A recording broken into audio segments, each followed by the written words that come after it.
Hello, hello, ladies and gentlemen. This is your girl Mitzi, and this is Mitzi. Let's think about it. Today we are thinking about Stoicism. Yes, ladies and gentlemen, what is that? And why do we need to think about that, right? That is a thinker, and that's why we're here, so we can think about this. And luckily for me, I have Benny here who's going to help us really think about this in a whole new light. So, with that being said, thank you so much, Benny, for coming on to my show, sharing your time, your perspective and so much more. I can't wait to so let's just dive right in. You know what I mean? Let's just dive right in. What does stoicism makes you think about? Yeah, and first of all, thank you for having me on. I'm really excited about being here and talking about this topic, which means a lot to me. And for me, when I think about Stoicism, I think about a philosophy of life, right? A way to live better and to find a way to pretty much the goal of Stoicism is to live more peaceful and calm. And there are techniques to different ways of doing it, and we can look into that. But that's the first thing that I really think about when I think about Stoicism. And off the bat as well, like I'm not here to turn people into Stoics, but I would love to have people think more about their philosophy of life. Like, what do they expect from success or happiness? How do they define that? Just to start thinking more about those really big important topics like purpose and all of that stuff. So that's what I think about when I hear Stoicism. I love that. I love that understanding because if you really think about it, our philosophy really makes a big impact on how we see life. And if you want a peaceful, joyful, calm life, well, you got to ask yourself those big questions. What does it mean to me? Because life is very subjective. You can't continue to go on life believing accomplishments or successes by fill in the blank, you know what I mean? And what they say. It's about what you believe inside. So I think that is something that we all really need to start thinking about deeper. So, Benny, how did this fall into your life? Like, when did you realize, like, wow, I really need to dive deeper into this? Yeah, that's a really interesting story. And for me, that really started, well, usually when you ask people this question, like, oh, when did you start with Stoicism or philosophy of life? It's usually when things happen in their life that aren't really the way they had planned, right? So things Yeah. kind of go bad. For me, it was, when my marriage started to go downhill, ended up in divorce and had some physical injuries and some other obstacles in my life. So I needed some kind of guide, right? So a lot of people they delve into the self-help books, and I started reading as well. A close friend of mine who was a avid reader, he started giving me some titles, more science fiction and the classics. But we slowly started to work into philosophy, and that's Yeah. where I met the Stoics in this book called Introduction into Existentialism. I diagnosed myself with an existential crisis, and that's where I saw the Stoics, and they really spoke to me, right? That's why I say, like, I really encourage people to look for their message, their way of, the tone of voice or the words that the philosophy or a certain way of living speaks to them. And that's what the Stoics did to me. They used the right words. They really had a pragmatic, practical outlook of how to use this philosophy and how to really make it so that you can live better. For example, when dealing with frustration or anger, or in my case, when I was feeling sad about myself, I was like, oh, look at me, I'm the victim. Why does this happen to me? The Stoics, well, why not?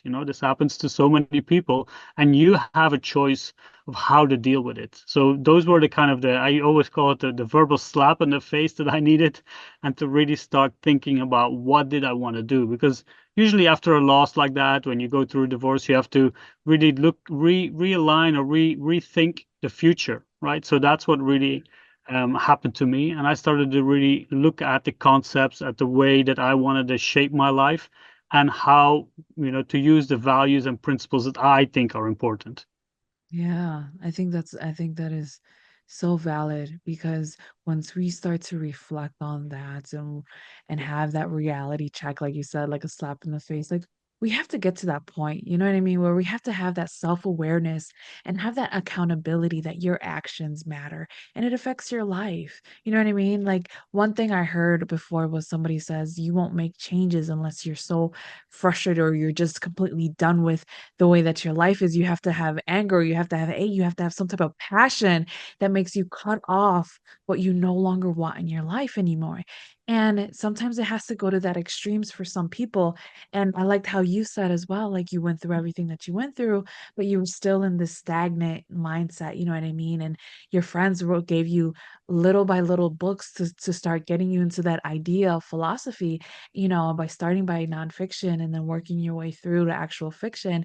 And I think people don't realize that sometimes going in that direction really opens your mind. You know what I mean? Opens your perspective of the possibilities that we just are not aware that are out there. You know what I mean? Because we are only aware of what we were taught growing up in the environment and the community that we were taught growing up. So people have very little perspective on life and how to handle those big dramatic changes like divorce and needing to figure out how you're going to live your life and how to live your life without somebody that you're so used to always being there, you know what I mean? So it's just these are things that people really need to think about. And I think having that philosophy in your life or just having a grand philosophy that you stand by is a great reminder to keep putting you on check. Am I right? Yeah, definitely. And it helps you also learn more about yourself. That's the foundational Yeah. thing about building Yeah. a philosophy of life. And there's Socrates, right, who was the big shot, the founder of philosophy, if you will. And he really keened on this maxim that was mentioned in the temple of an Apollo in Delphi that said, "Know thyself." And that's Yeah. where it all starts. And for a lot of people, that those are scary things to go into, to discover yourself, to ask those difficult questions, to Yeah. say like, oh, I'm getting angry about this. Why am I getting angry? What does this Yeah. mean to me? Because if you're angry, usually you are projecting something towards other things, right? I'm Mhm. angry because they're doing something wrong or because something is happening to me that shouldn't be the case. Instead of turning it around, it's like, why does this affect me so much? And Yeah. that is the scary part of undergoing a journey like this, and because you uncover things about yourself that you might not really want to know, that you want to keep hidden. But if you want to Yeah. live that peaceful life, and if you really want to become that complete individual, you're gonna have to delve deep, right? You're gonna have to open that cupboard, and you're gonna have to turn on the light on all those things that you try to hide. And that's really what we are trying to do when we talk about creating a philosophy of life, Mhm. is going on that journey, going on that discovery, and having the courage to do so because you know that it's the right thing to do. Otherwise, it's like building a house on little wooden sticks. If you don't really solidify the foundation, it's going to crumble. Yeah. And if you make the Absolutely. foundation strong enough, you'll have the confidence, you have the inner strength, the resilience to deal with whatever comes at you. And then you will have a very long lasting sense of happiness or joy because you also know how to define that for you properly. Absolutely, absolutely. I think those are also more great points because we really need to start thinking about that. How does it really affect our lives? Where is my peace? And owning up to our own toxic selves. You know what I mean? We have parts of us that are good, but we also have parts of us that may be toxic. And it may be toxic to other people that we don't realize. You know what I mean? People love to talk about, "Oh, you're just toxic for me." Oh, that's just toxic energy. Oh, la la la, but it's like, "Hold on. Wait a minute. Let's flip the mirror." So, you know what I mean? Let's put it on ourselves and really reflect on what areas we are toxic. You know what I mean? Because I think it goes also down to that victim mindset. You know what I mean? You got to break away from that, expose it, and really shine a light, like you said, on everything. Open the closet door, let all those moths and butterflies out, right? Spring cleaning in our minds. That's most definitely what we need to do because it helps us handle situations in a different way that in the past we wouldn't handle that. And that right there, that's growth.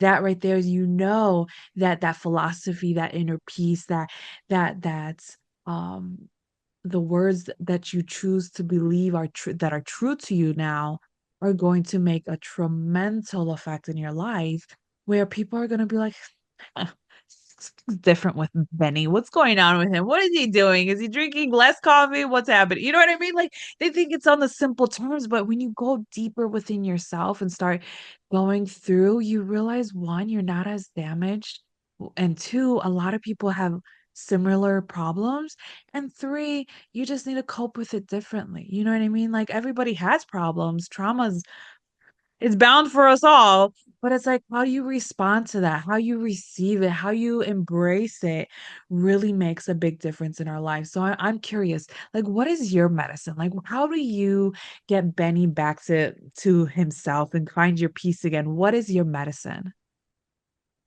That's an interesting one. And one of the things that I do in moments when you kind of fluster, where you don't really know what to do, uh, sometimes doing less or doing nothing is the best way to go, right? Yeah. Just taking a little step back, just reflecting a little bit about where you are, because we always feel this drive to create, to do things, to keep moving forward. But sometimes the best thing is you just kind of take a step back and look around, because as you Yeah. mentioned, that mirror, right? I think that that's one of the most important concepts that we can use when looking at ourselves.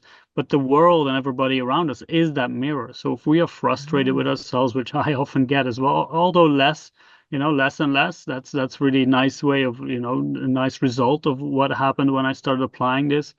But when you start looking at things around you and just say, okay, let me just take a step back instead of keep pushing forward, but really look at what's happening and ask yourself the question, why do I want to move this direction? Or what does this really mean to Exactly. me? What do my values and principles say?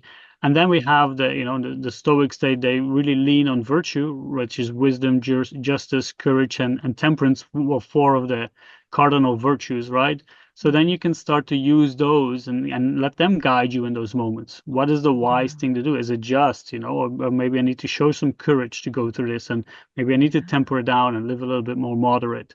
So those are the things that really help me to get through it. And then that last part is to really listen to myself. Once you start to calm down and once you start to take that pause, you can listen to what your instincts tell you, what your feelings tell you, what your mind tells you, and Yeah. that will help you to move into a better direction that fits you, because we are often driven by external forces, right? Our Yeah. family, our careers, the opinions that we think others have of us, or what we need to go Yes. do, and that often drives us in a certain direction. And that's where a lot of people who are, burnt out or who are stressed or anxiety, because Yep. they are following a path that isn't really them. So if we can Yeah. slow down, start to really listen to what we value and think is important, then we can help us, that can help us go in those directions. So that's something that really helped me, just like to take a pause, to just take a deep breath. Even if you just get Yes. frustrated or angry, just take a deep breath and, Yep. and look around you. And it's difficult, right? That's one of the It is. things with self-help, where people want that instant fix, but this is going to take time. This is going to take some Yeah. time, and to find your own, as you said, to find your own medicine, that is really important. Find the thing that really works for you. Yeah, exactly. Because like people don't realize, like sometimes when you actually go to the pharmaceuticals, they have to adjust the medicine for you specifically. So if you think about it in that form, then you can realize, like, I have to do what works for me specifically. I have to take into account my daily schedule. I have to take into account who I have to take care of, who I have to interact with, what my daily time is, my fine, everything. You know what I mean? And when you have that moment to just pause, I think it's so powerful when we just pause and we just consider everything and just have like a 360 perspective, then we can really take into account, those virtues and have that moment to reflect. Like, okay, and ask yourself, what season are you in? You know what I mean? Is this your season to be selfish? Is this your season to be submissive? Is this your season to learn? Is this your season to teach? Is this your season to be selfless? You know what I mean? Everybody has their season, and you have to recognize that as well. And I think that is something that people forget about. You know what I mean? And when we look into somebody else's life and they're doing something that we may not do, we got to remember they're in a different season. So if their season is to call to be submissive right now, allow them to have that, respect that. And if their season is to be selfless, then allow them to have that as well. And I think when we have that consideration for others, then we will also remember to have that consideration for ourselves. And when we have that pause, oh my goodness, it makes such a big difference. And I'm so sad because time is catching up to us, and I feel like we can continue to talk on and on about so many things because it's like an umbrella. You know what I mean? So many different connections can come from it. You know what I mean? So it's an interesting topic. So I understand why you and your buddies made a whole podcast about it because it's like what it's endless. You know what I mean? You could go in so many different directions. So it is really interesting. So I guess to start wrapping up the show, what can be some lasting words of wisdom that you can leave us off with to keep on thinking? Yeah, and you mentioned a few things there as well, like about responsibility, right? Taking that responsibility for your own actions. I think that that's a really strong indicator of how well you are going to do this, and also how to look differently at your own life. And Yeah. one of the things that I also think is important to become an observer, because that'll help in so many different ways. It help you look differently at life, but also different at yourself.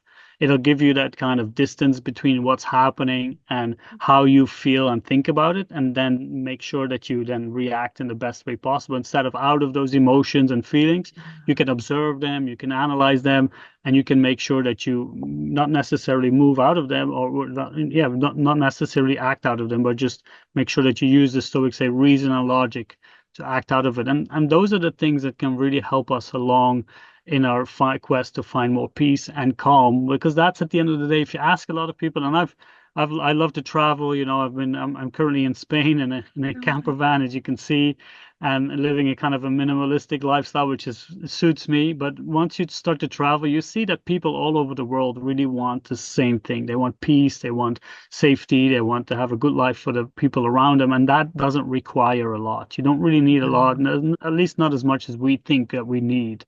And Yeah. that's one of the things that we could really start to look into, like what are our values and principles, but also what are my needs? What do I really need? And how can I start getting rid of the superfluous things that cause me anxiety, right? The Stoics don't Yeah. say like, don't buy stuff or don't have those things, but look at what they really mean to you. And if they cause you Yeah. distress, then maybe it's better to get rid of those things. So find the things that really matter to you and work from there to once you start knowing yourself, once you start knowing what is important to yourself, to you, then you can start working to finding that peace and balance, which will really help you live a better life. Yeah, I absolutely agree. I think that's a very great point about traveling and gaining a perspective because you're right. Because every time I used to travel, I don't travel anymore.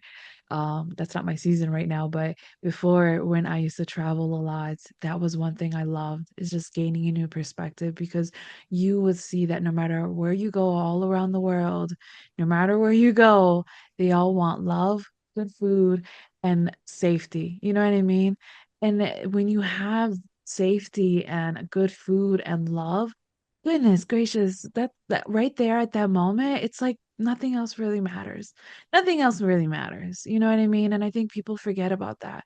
It's that when you put yourself in that perspective and you clear yourself out of the nonsense and the hustle bustle of the way that society portrays living should be or life should be, you know what I mean? You really get a different value on what life means to you personally, you know, and you start to make those changes in your life to start embodying it where you don't have to go to drastic measures to seek it out. You could just wake up and already be in your peace. You know what I mean? Wake up and already be in your safety and in your love. And I don't think people recognize that, you know, and I think that is something that is truly something that people really need to think about. Goodness, Benny. I'm I love this conversation. Thank you so much for your time. And if, ladies and gentlemen, you guys want to know more and you just want to just continue on this thoughts about what it means to me about this philosophy, go check him out. Go check out his podcast with him and his buddies. They have great conversations so that you can keep on thinking. I have his website on mine under his photo. Just bloop right there. Just click right there under. And so that you can check it out and you can continue on thinking, right? Because that's the point to think about it. So, with that being said, bye.